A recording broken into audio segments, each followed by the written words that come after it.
Today we're going to be talking about a lot of interesting subjects, mainly attraction, right? Is that what we're going with? Oh, yeah, we're going with attraction. We're going with attraction and some human design stuff, I think. All right, man. I'm following your lead, bro. You're leading today, so I get to do whatever you want me to do, man. Okay, so yeah, earlier this week you were talking about the being in a relationship and feeling how do you share the open truth of, you know, I guess just human sexuality, like how people are stimulated by visual beauty, and how do you honestly communicate that where it sets up a safe container and doesn't permeate jealousy and insecurity in your partners, right? Um, yeah, man, I'm excited to hear your thoughts on Yeah, dude. Yeah, this is a big one for me, man. As you know, I'm pretty radical when it comes to honesty. Um, yeah, you know a little bit about my. I don't know. Have I told you about my grandfather on my mother's side? that. I think so. Yeah, I think so. Yeah, so it's like for me, I had my my grandfather on my mother's side was a child molester, right? So we're talking, secrets, a lot of darkness, a lot of fucked up stuff. My father had a lot of secrets of his own, a lot of difficulties with infidelity, cheating, and just um, his own sexuality was a big one. And then my aunt my mother's sister um, was the target of my grandfather's darkness, you can call it, and then had her own. She ended up marrying someone with a really, really deep sex addiction that she didn't know about: porn addiction, sex, uh, strip clubs, all that kind of stuff. And because of that, I have a very unique, perspective on life and relationships. I think what I have is entirely radical. I don't expect anyone to be as honest or as open as I am when it comes to things like being open and transparent in relationships. But it's just like, that's how I see it. Is that's my dharma. That's my purpose in this life, is to take everything that, you can call it generational trauma, the stuff in my DNA, and that shaped me, especially my father. You know what I mean? That was the biggest one. Um, and because of that, I just can't keep secrets. You know what I Yeah, mean? Like, and it's even come up in our friendship where there'd be times where you probably want me to keep things to myself, and I'm just like, if whatever you tell me, I can't. I just refuse to keep secrets. It really affects me. Um, and because of that, same thing with my relationships. If I'm in a relationship with somebody and I like, if I think about, if I'm, let's say, at a party or something and I'm attracted to somebody else, even just for a fleeting second, like, 2 seconds catches my eye, that's something I would tell my partner. And I have told partners in the past. You even know previous people I've dated very briefly, and I, yeah, there's things I've been honest about that have probably like literally cost me relationships. That, yeah, it was just, too much honesty. And at the same time, though, it's like, yeah, to be honest, like, just I was at one point in my life where I was just not ready to settle on one partner, and I was looking for a polyamorous open relationship, and so I told her, and she was like, all right, like, I need to think about that, I need to feel into it. And for me, I was like, absolutely. um, and it didn't work out, and that's okay. But for me, it's like I feel that's my responsibility. I feel, to be honest, and it's my belief that no matter what comes out of me speaking the truth, it's my responsibility to deal with that. And then Mm. also us in a relationship, if we like, same thing with her, like if she tells me, hey, I'm attracted, like honestly, if I would want it where if my partner was like, hey, I find Ian looked really sexy the other night, he was wearing a tuxedo or something and he looked really good, like that's something I want to hear about, and I want to talk about it, and because I know that would really arise a lot of jealousy in me, possessiveness. I've seen the dark side of my nature, in previous relationships come out really badly when things were kept in, because I would have, let's say, an inkling of a feeling, and I wouldn't want to talk about it because it would be uncomfortable. There's also the things where I'm like, okay, well, if we talk about this and it's not true and I'm just like creating something, is this going to destroy the relationship, right? Like, let's say you have a feeling about something, you think maybe somebody's attracted to your friend, and then you might be like, well, I don't know it, so I'll keep it in. Like, that's what I did. I wouldn't, you know, yeah, unless I had evidence. And then now I'm at a point where I'm like, all right, like let's just talk about it. Hey, this is what I've noticed. I could be wrong about this, but I'm just sharing. Again, I also see it as another opportunity to share vulnerability, to just build that connection, build that relationship. And also, I think very highly of relationships. I think that they're supposed to be places to grow.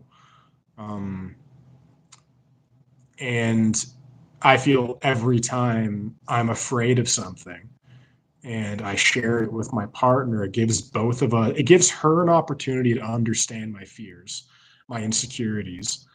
Because me pretending I don't have those isn't doing any of us any good. Yeah. Because, she'll be able to pick it up. You know what I mean? She'll pick up possessiveness. She'll pick up jealousy. You can feel it in people too. You can just, it's super obvious when someone's feeling jealous. You can just feel the anger simmering. And so, yeah, I'm So pretty radical in that kind of thing. it's a lower vibration. Yeah. Yeah. Yeah. And what about you? What's your perspective on how honest to be? Well, I think obviously, yeah, honesty is important. I think um, it's really the container of the relationship. Like, at what level are you operating? Are you on the surface? Are you getting under just below the surface? Are you down in the weeds and the roots? Like, and have you done the work together to set up a safe container? You know, Um, we were talking about this the other day on one of our calls. I mean, we talk about it quite frequently. I think where at different age groups, like when I was in my 20s and 30s and 40s, it's like you want different, you see the perspective differently. You also have been through shit, you've been through the storm. And so you decide to do things differently, I think. And I think it's just really interesting to see even women and men, both sides of the fence, if you look at 20, 30, 40 somethings and ask them what the ideal partner is, you're going to get very different answers. I have a suspicion that you're going to get a lot more surfacey based physical attraction type of things in the 20s and 30s. And when you hit the 40s, you've been through the shit.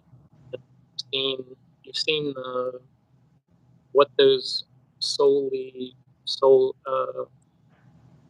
like physical attraction and like maybe you wanted to date a musician, or maybe you wanted to date a banker or a doctor, and you had this set idea. And I think that happens when we're younger and we don't have the experience.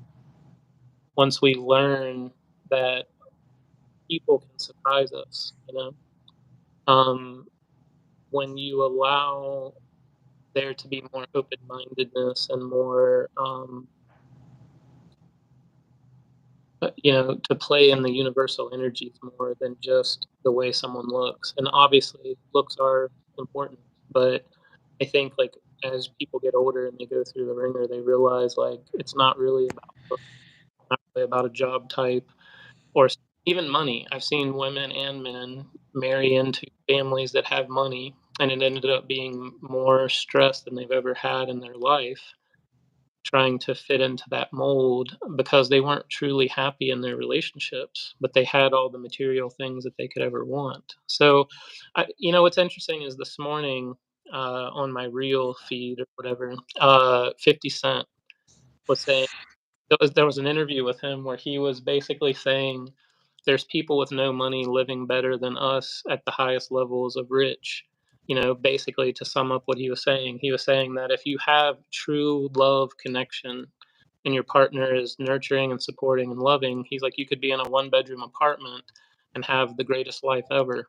And he said, versus someone that's dating 10 women a week and, having like this elaborate house and mansion and, just be miserable because you're not happy with the person that you're with. And, you hear this all the time from like Andrew Tate and everyone in different communities where they're saying like, the person that you align yourself with is going to have a determination on your happiness and success more than anyone else that you surround yourself with. Your partnership is going to determine the outcome of your happiness. Like, you're with a beautiful woman and she treats you like crap and there's always friction, then you're going to be a miserable dude, and vice versa. And, so I think, like, when you and I talked recently, I tell you that I just feel like peace is one of the biggest things that we are need and acceptance of us for our good parts and our bad parts. And it's just been, these last years for me have been very powerful in business, intimate relationships, all the things that, learning what not to do, learning what to learning what it is that I truly want and what I'm absolutely just done accepting, you know? And so I think it's a powerful thing.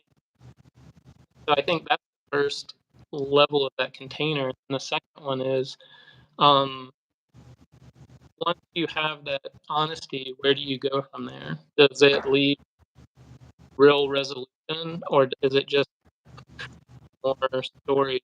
Because each of us have a bag.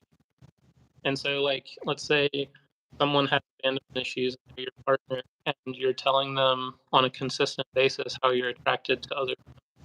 It could cause a problem if that root issue of abandonment is not addressed, right? To be able to be truthful, I feel like we have to do work. It's kind of like I was telling you that poem I wrote uh, with you, and it's like in that poem it talks about how we have to develop friendships before we can start preaching to people. Like I grew up in the church, so it's constantly, slamming you to, live this life that's more in alignment with Christ. But, if you're not becoming friends with someone before you start pushing ideals and concepts on them, it's not going to land. And even if it does, it's not going to be a, you know, a resolve you're looking for sustainably. So that's my take is like I think honesty is important, but I think the condition in which you're choosing that level of honesty is going to be very um dependent on what. Yeah. Yeah.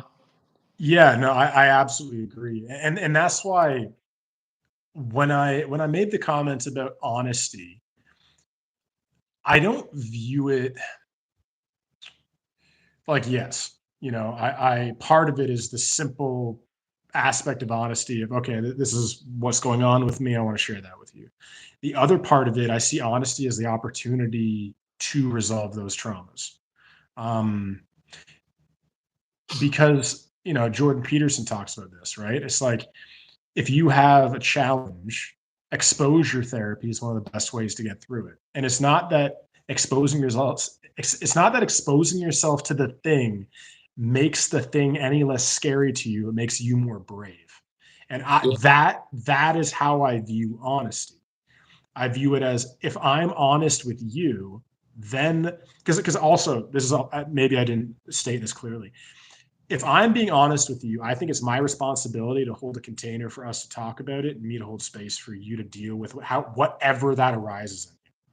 Right? It's not a flippant thing of, hey, I find this girl attractive and I'm going to go out now and we're not going to talk for the night. You know what I mean? It's like if the moment I share that with somebody, um, and it's not just about attraction. It's like, hey, it could be anything. It'd be like I'm thinking of leaving the job that's paying our bills right now or something. It's just anything that could potentially have me take my energy away from the relationship. Yeah. Um, so it's like for me, like let's say I found someone attractive, I would share that with her, and I would make sure if I did share that with her, like we had like 2 hours to talk about it. You know what I mean? Like whatever comes up, and it's like, and also whatever I'm sharing with somebody, it's like I feel like it's my responsibility to make sure I state that as empathetically as possible. Because I feel so much of the time like there's this saying people say like, oh, it's my truth, bro, or I'm just telling you the truth, man. It's like, no, you're saying the truth, but you're not taking any ownership of how you transmit that. You're Right. kind of being an asshole. You know what I mean? A lot of the time, people use the truth as a way of vengeance or a way to get back at you. You hurt my feelings, so now I'm going to say the truth at you in a way that's cutting. And then if you get hurt by it, it's like, well, bro, it's just the truth. You know what I mean? It's like, no, it's always how honestly can you communicate this? Because and also it's when are you communicating it? Like if I bring it up when we're in the middle of a fight, that's not the right time to bring it up. You know what I Right. mean? Because we're just going to cause more pain. You know, again, like you said, what she has abandonment trauma, right? So like I feel anytime I share something with that, I have to, and I don't do this well all the time. You know, I'm still learning how to do this, but it's like, okay, like make sure it's a calm environment. Um, just making sure, all right, how am I speaking? You know, how quickly am I talking? What is my emotional state as I'm speaking this? Yeah. Right? You know, Yeah. that's a big deal. And then just no matter what comes up in her, make sure that I'm not making her wrong for it. I'm not blaming her. Um, and just doing whatever I can to make her feel safe as I'm sharing, because I know this is not easy. Yeah. And I would expect the same in return if I was in a good relationship, and that's what I plan on being in. Whoever comes in my life next, is I want us to be at the same maturity level, and because there's going to be times where I would want her to do the same thing with me. Um, whatever's going on in her world, anything that she feels could potentially pull her away from our relationship. It's like, share that with me. And the only thing I ask is, as you're sharing that, just remember that I'm a human being. Remember that, I have my own traumas, my own abandonment wounds. Um, and yeah, let's use this as an opportunity to go deeper with each other, get to know each other deeper, um, and just build more trust. You know what I mean? I feel like every time you go through difficult times or conversations together and you hold each other in that, and you hold space for each other, um, and you give each other a space to cry or to feel afraid, um, it makes you feel closer. Even just like with you, like every time you come to me with something that maybe you're feeling ashamed about, or I come to you with things I feel ashamed about. Every time that we hold space for each other, I trust you more and you trust me more. Yeah. Every time that you felt vulnerable, like I don't know if I should share this with Anton, and I can hold space for you and I can love you no matter how afraid you feel, that every time that happens, you learn not only to trust me, but you learn to trust yourself more. You just trust life. And because a lot of these traumas are when we shared these things with our father, with our mother, whoever was the source of our trauma, most of the time when we would share these very things that you're sharing with me or I'm sharing with you, when we would share that with our emotionally traumatized parent, they would shame us, they would yell at us, they would make us feel wrong for it. And so it trains us to feel like we should not be afraid. We should not feel triggered. We should not be triggered. It's like I'm weak if I'm triggered, or there's something wrong with me. Why does this hurt me? Right. And so it's like every time we hold space for each other and we hold each other in that pain and in that vulnerability,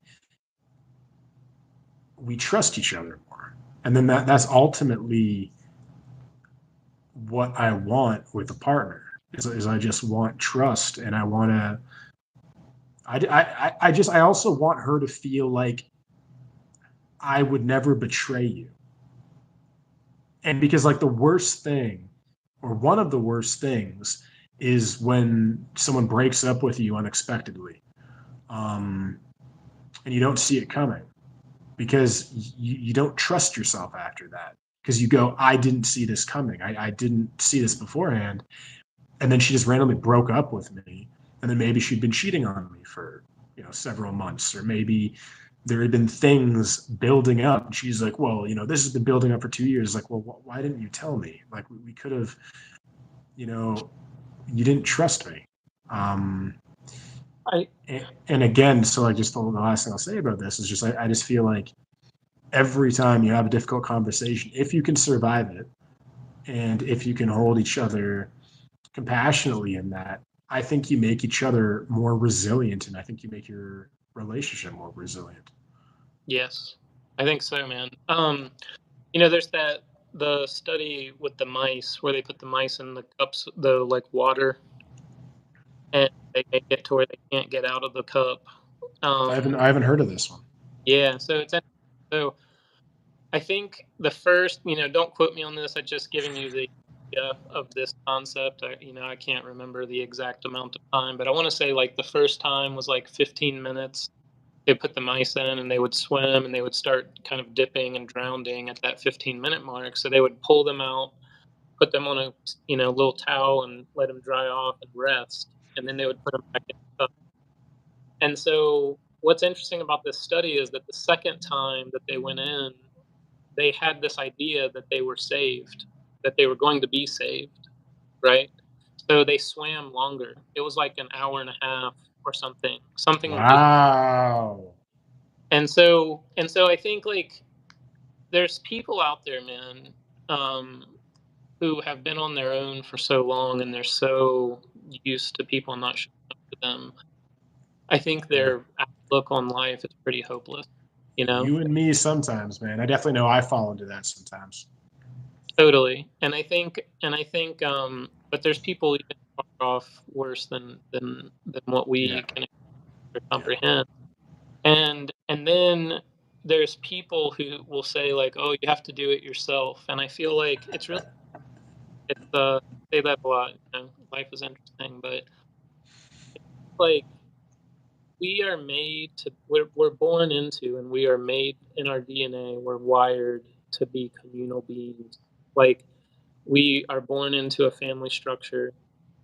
We have the need for intimacy, love wired into us, for procreation. It's wired. When we are in communities, we actually live longer. When we have friends, we live longer. Studies show this time and time again. Um, and I think that we develop skills of resilience in partnerships and communities and business situations. When we're by ourselves, it's the easiest thing. We can say, "Oh, we're doing such a job." There's no conflict because you're not dealing with anything of yourself. Like even when something comes up when you're alone for long periods of time, you kind of just accept yourself. I mean, there's no real, you don't have. I mean, you can wrestle with things, but it's not going to be the same as if you're wrestling with someone else because you're in control, relatively in control of yourself, and you can kind of have these contemplations on your own. But when you add an intimate partner or a business partner or working relationship where people disagree, coming from completely different perspectives, you have to exercise a muscle in your brain, uh, that is dealing with compromise, resolution, uh, in a way that you can't really stand on your own.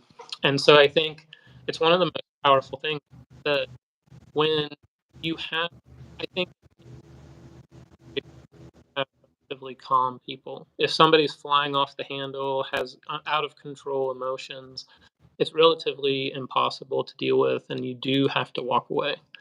But if someone is actually invested in getting through the thing and having good communication, like open communication, being able to look at their stuff, being able to contemplate the other person's emotion, feeling, have a overall willingness to see this thing through. When you get through to the other side, it's that eureka moment of like, okay, I can trust this person to be somewhat open-minded. I can trust this person to be vulnerable and have soft spots where we can communicate and work through things. And you're basically not only healing that relationship, but you're also healing future relationships and past relationships. It's like a quantum healing is taking place because you're starting to trust yourself. You're starting to put trust in other people. You're starting to put trust in future events, past events don't have to define you. So, and I think, and myself, you, different people in this time period, I'm watching different contemplations come up for us where we're looking at things differently than we have in the past. And I think there's partnerships, and it's not just intimacy. It's like business partnerships, friendships are all coming together in ways that in the world. Like it's just really neat to think about, that um, that there could be a new foundation that people that's a lot of people have new templates, perspectives, new communication that the world way because it's definitely needed if you look at what's happening in the world right now. So I think it's neat to see all the changes. Yeah. One question I just want to ask chat: is anyone else having a really hard time catching Ian's words? I'm catching like 50% of your words for whatever reason. It's like just cutting out constantly. Well, Um, yeah. Do you know? Yeah. If any of the three people that are here, if you can just say if you can hear most of what Ian's saying or not a lot, because yeah, I'm having a very hard time following what you're saying, brother. okay. You want me to log out and log back in? Um, I don't think honestly, I don't think it's an a problem with the connection like just abyss. I think it's just because the same thing happened last week, and that's why I was telling you okay, yeah, yeah. So Fallon saying yeah, it's cutting a lot. Fallon, it was pretty much like what 70% of what he just said, right? It was a lot. I barely caught any of it. Yeah, a little broken up. Yeah. okay. Yeah, sadly, man. So I think, yeah, it's really hard to follow. So I think one thing we might do, guys, is we're probably gonna postpone these until I get to Texas when we're actually in the same room. Because yeah, just sadly, man. I don't know if it's me moving into this new place in Ontario, but I didn't notice the internet troubles when I was in British Columbia. I and actually, Sharon. Um, did you notice the internet worse this week, last week compared to let's say like a month ago? Because that's when I noticed. I don't know. Maybe it's an issue with my internet and somehow it's affecting you, Ian, and affecting the whole thing. But Sharon and Fallon, have you noticed if the internet is any worse now than it was, let's say, 3 weeks ago?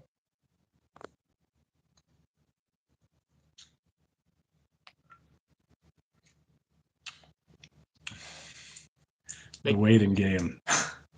oh, yeah, they can't hear you. I'm just kidding. Um,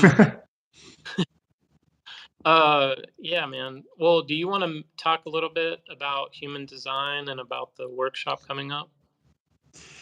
Yeah, yeah. You know what? So I think one thing that could be really cool is only today for Ian.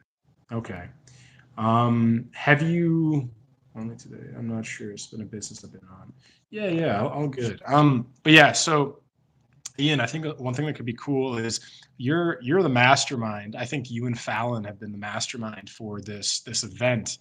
Um, so yeah, how about you talk about a little kind of like what your idea behind it was, and then why, because you're the one that invited me. So yeah, share a little bit about kind of your vision for this whole thing and where you kind of started to see me coming into it.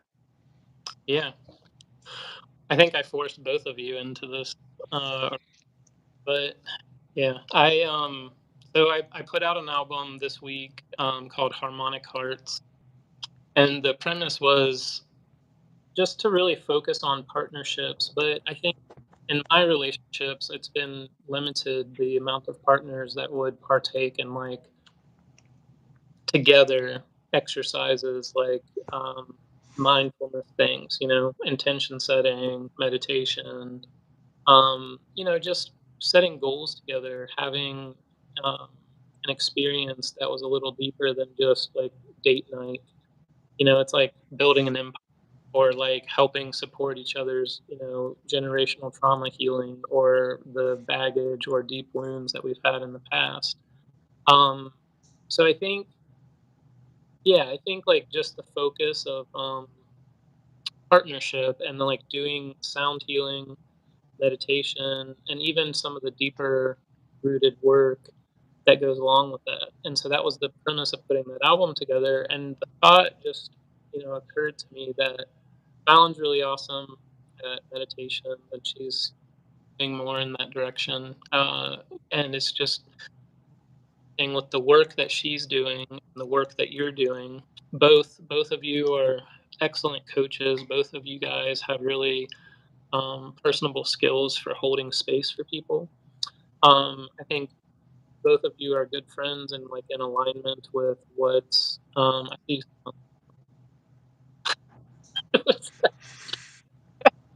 But it's like you guys were in alignment with the vision of like what I wanted. I feel like on a personal level and friendship level, but I think also the skill sets that you guys have would add a lot to the event. So the idea was to bring people in, talk a little bit about why these frequencies were chosen for this album, but then give them a little bit of like what this music can do, just like a short little 10-minute talk, and then to have you talk a little bit about human design and why it's relevant on an individual level, but also what it could do, seeing your partner through the eyes or the lens of human design, and what like skills and tools that can come bad for more balance and more acceptance and more love in the relationship. And then to have Fallon do like a 10-minute meditation and talk a little bit about the work that she's doing and like how this trifecta could kind of be like a good balancing workshop for couples to look at things a little differently, new perspectives, and then to have a Q&A at the end where people could talk to you a little bit more um, about human design. They could ask questions, and I just thought it would be a really cool event. That's why I put it together. Was I really just thought it would be a benefit to people, and it would kind of be it would accentuate the energies around the mini course and the music and creating that workshop would just kind of ground it all together. Yeah, yeah. And it's just like, I think what's really special about this for me is like, obviously, like you're one of my closest friends. And it's just really, it's a cool idea to be able to just do an event with close friends. You know what I mean? Like I've done events before and stuff, but a lot of the time it's with acquaintances or, you're kind of brought on board more for what you know than who you are. And Yeah, it's cool that this is the first time where I feel like I'm part of an event, not only for what I can provide, but also just who I am and just, the camaraderie that we have and what we are able to create together. Because I feel both you and I, and Fallon as well, is like we're all people where we have our skills alone, but I think in a lot of ways we're at our best when we're together. You know what I yeah, mean? It's like yeah, even just the conversations that me and you have, it's like we bring each other perspectives that maybe we have a hard time reaching by ourselves, or just that we wouldn't even reach by ourselves, because it's just Right. it's not we haven't went through the life experiences to allow for that perspective or to believe that thing. And then, like, I think it's also a really cool thing with a Valentine's Day event, and just, the meditation, and then the music, and then, I think human design, like, I haven't really thought about it from this perspective as much, but it's kind of like the perfect thing for Valentine's Day, because it's literally like so much of the time when you're like looking at two people's human design charts, you're just like overlapping them, and then it's like they become a third entity. It's like the relationship is its own. It's literally. It's pretty wacky sometimes. Let's say you just very briefly. So like in human design, my favorite center, the center I find most fascinating would be the solar plexus, which is the emotional center. And so all human beings, from the human design standpoint, are either not emotionally defined or emotionally defined. And when you're emotionally defined, like me, it means that you have your own emotional cycles. So it means that's, literally it's like a graph. It's like it goes up, then it comes down. You know what I mean? It just never stops. The entire life is just up and down, up and down. And so being friends with people like myself can sometimes probably be crazy if you're someone like you, where Ian's not emotionally defined. So he's cool as a cucumber until something happens in life, until just a lot of the time, Ian is the way he's built emotionally is to be a container. The way that you're literally designed emotionally is you are receptive, and then I'm penetrating in terms of literally the emotional aura. I the way that human beings are defined in this, or the way that we're supposed to experience each other in a way, is that anyone who's not emotionally defined is meant to be wise when it comes to emotions, because they're receptive to emotional people. And the reason why they can gain wisdom is because when they're by themselves, again, the problem with our modern world is we're never truly really at homeostasis, because there's trauma, there's stress, there's issues in our lives, we have partners, we have friends, we're always meddled up with all of these variables.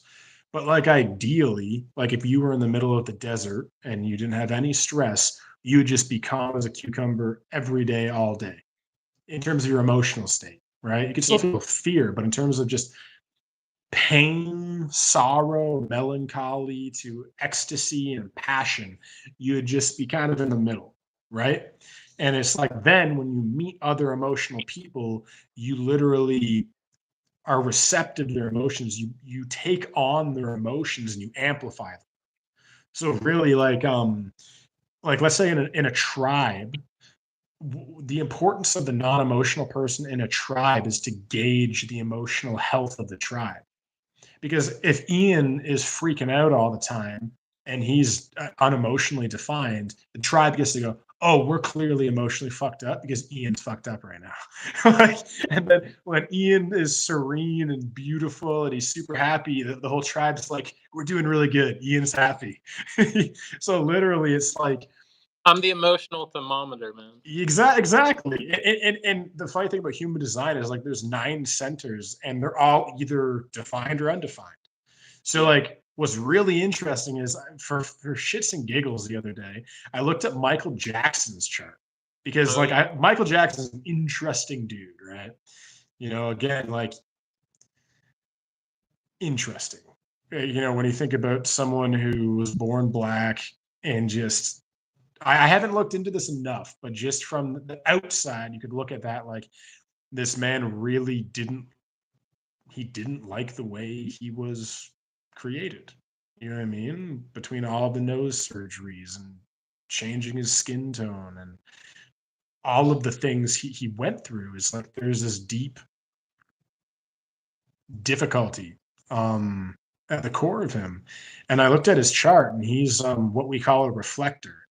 So he literally doesn't have any definition in his entire chart. So in a lot of ways, He's like he Go on. He's like Teal Swan. Yeah, yeah, yeah, yeah. Exactly. And it's like he is a conduit for the world. Yeah, And then, what happens when you put someone who is a chameleon into the music industry or into Hollywood? It's like that guy, Michael, never, he was born to be in an environment that was beautiful. All reflectors are. It's like it's really important for them to be surrounded by kind, compassionate people, environments. Reflectors are designed to be surrounded by beauty. And actually, not really. Like they're designed to be they're actually in a lot of ways designed to be the wisest amongst all human beings because they're the one archetype that has the capacity to taste test all life has to offer.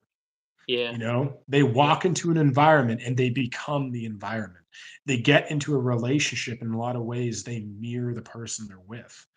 yeah, And so they're designed to go, who is like, in a lot of ways, for someone like me, I'm very defined. I have to, like, I'm perceptive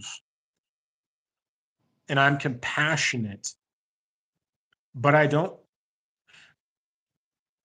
don't take on my environment as much. I am always Anton all the time. Like just, I dictate the environment in a lot of ways. I dictate the emotional environment a lot, people, and that's why like my entire life, everybody knows when I'm happy, everybody knows when I'm sad. And people even tell me they're like, it's unbearable when you're unhappy. Because it's like we can feel this implosion around you. Your aura is just so heavy yeah, and growing up that was difficult for me um, because I had a difficult upbringing, so I had a lot of emotional baggage, I had a lot of emotional trauma, um, I had a lot of pain, and so I didn't feel comfortable in my skin. I didn't feel like I understood myself.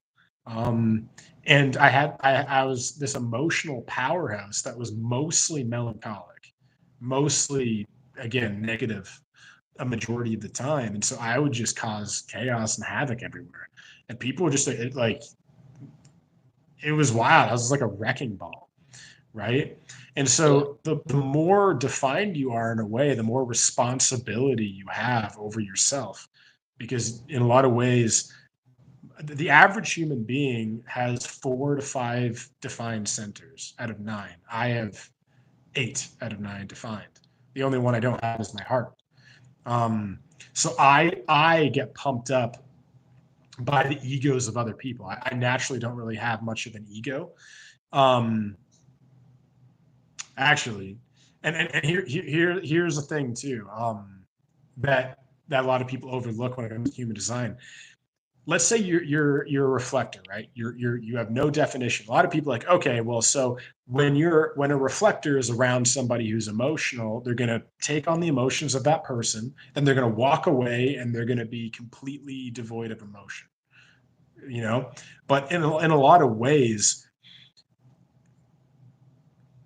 undefined people actually become, in a sense, defined by their upbringing. So let's say their father was defined emotionally.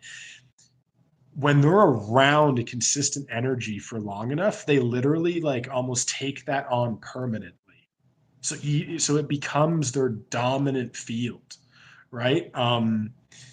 So in a lot of ways, they become imprinted, conditioned by these energies. It's not like they like walk into a toxic environment, stay in there for 10 years, walk out, and then they're fine. No, it's like they've actually internalized and become a mirror. They've become an imprint of the environment, especially of childhood.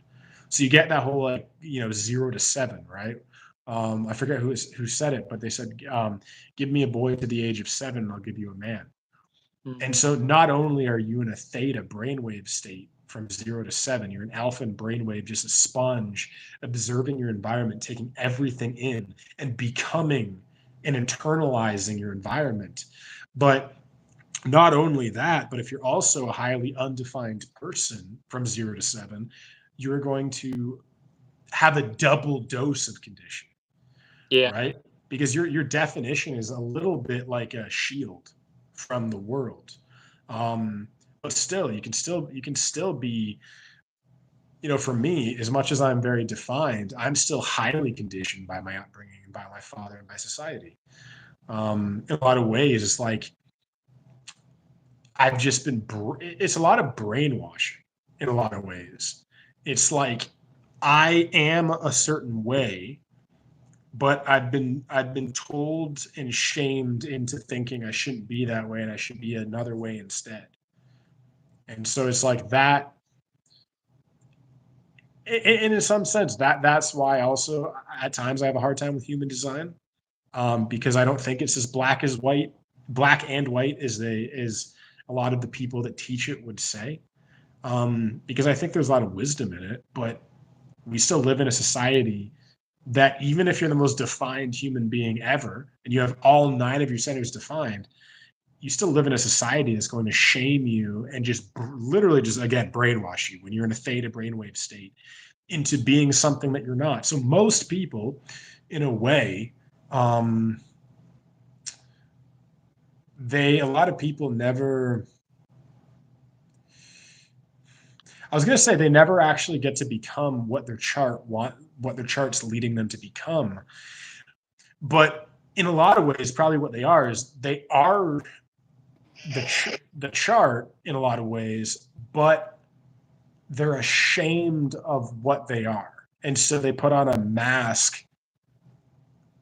They put on the mask of society, the mask of what their mother, their father, or their teachers or society wanted them to be. I'm frozen. You're frozen. Yeah. What happens if you get out and you come back in? I guess this Well, is yeah. your live stream, right? All right. Well, let's go on. What were you gonna say? I was saying there was a call that came in. That's what did it. So yeah, I think what we should do is tell Sharon that she needs to come to our You're right, Fallon. yeah, say Fallon, you're adjust. right. Yeah. So I think it would be awesome if Sharon, if you're able to make it to the workshop.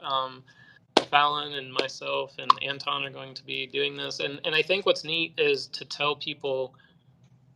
I feel like Anton does an amazing job at deconstructing the basic foundations of human design and gene keys, and it makes it really a little bit easier to follow. So when he's talking about some of this undefined, different logos, it gets a little easier. So I feel like that's something that you'll do on the workshop is just kind of talk about some of the basics and like what that means for people. Um, and yeah, and I think I'm curious, is Fallon emotionally defined? Yeah. Yeah. So that's interesting. Yeah, so both of you I that's why this is such a rigmarole for me. It's no, it's cool. Yeah, so it's awesome. And I think like this is going to be a lot of fun, and I think if there's any questions, like I don't know if Sharon has any questions or I've been watching, the numbers have gone up to like 30 and dropped down to 20 and then 15 and 2 and 3. And so it's just neat to see different people popping in and out of the conversation. And so, yeah, I just think what we'll do is I'll make sure I put a link to sign up. They're still, if they sign up by the 18th, they save 40% off the album when they buy the mini course delivered in the same email. Then also they are entered to do the event with us for free. And so I just think it'll be a lot of fun. Yeah. So I think I'll make sure that I put that in the link to that in there. And I'm excited. I'm excited to. Has Fallon got anything she wants to contribute? She excited about doing her meditation? She's like, I think there's sometimes like I'm trying to figure it out. I think there's like a 10 or 20-second lag on the chat for whatever reason. yeah, yeah. So let's just wait patiently for Fallon to text. She's like, you guys are. Yeah. So let's just and it's 4 minutes in. So what you got?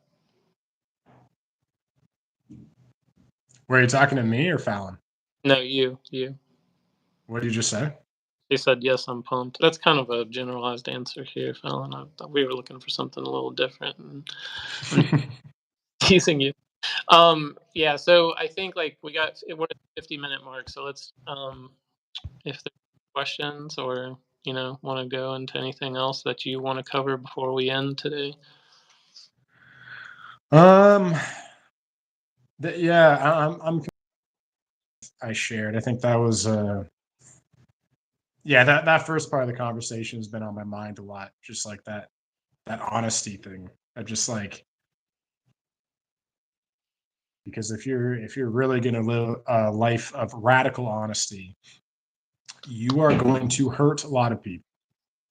Yeah, You just are, and it's yeah, it's how do you be as honest as possible. Wow, and I think really what it is you have to be a safe space for people. Like if you're going to be well, that honest, you better be equally soft. able to be soft. Yeah. Yeah, no, Yeah, never 100. never use it as a weapon. Yeah, I think that's where a lot of people get into trouble, is that there's resentments that build, and they hold them in, and then during a time of fight, it's weaponized. Those resentments are weaponized, or then some of the insecurities are weaponized, and I think it's one of the things that tears apart more relationships, but even it's intimacy, but business partnerships and friendships, end on very similar terms because of that lack of communication. I think, like you said, there is a need to genuinely want to see things through. Number one, not just make your point made, or not just speak in, Yeah. right? But to genuinely want to see resolve for both parties, that has to be number one. Number two, I think this is all my, people can say, screw off. But I think there has to be a genuine drive for people to want to see both sides succeed. Number one. Number two, communication has to be on point. Like, there has to be open communication where you're not cutting each other off and yelling and raising voices, but being calm and having good communication. And then I think the third thing is, like you said, it's the softness. It's holding space for someone so that they feel safe enough to open up. And in that vulnerability and that uncomfortableness that we don't want to go into, that's the healing, That's the medicine that is going to get to the other side. And so, yeah, it's pretty interesting to see, like, um that doesn't always work, In relationships, sometimes people are incapable of showing up for each other that way. And I think when you find that match where you have that, I think it's one of the most precious and sacred things that you could actually have in your life, whether that's in a friendship. I mean, Anton, you and I have that, you know. Fallon and I have that. There's very few people in my life, I think Lewis and I have that. But there's very few people in my life. I mean, I can count on one hand the amount of relationships with people like that. So I it's safe, what I'm saying, to be able to do. You're cutting out again, bro. Okay, sorry, man. No, it's not your fault. It's just the internet. Yeah. But no, I get everything you're saying, man, and I absolutely agree 100%. Mhm. Ian is cutting out, just like my life. Yeah, so I think we wrap up, man. I think we're having so many internet issues, and but I think we'll put the link in, and we'll just keep promoting the event. And I think this is going to be a really powerful event for us. It's going to be a lot of fun, and I think we're going to really put some tools out there that will really help people. And if anything, man, just the connection, the human connection in different parts of the country, world, are into being part of, you know. Absolutely, man. Well, I love you, and have a great rest of your day. Okay, man. Okay, man. Have an amazing day. Bye, everyone.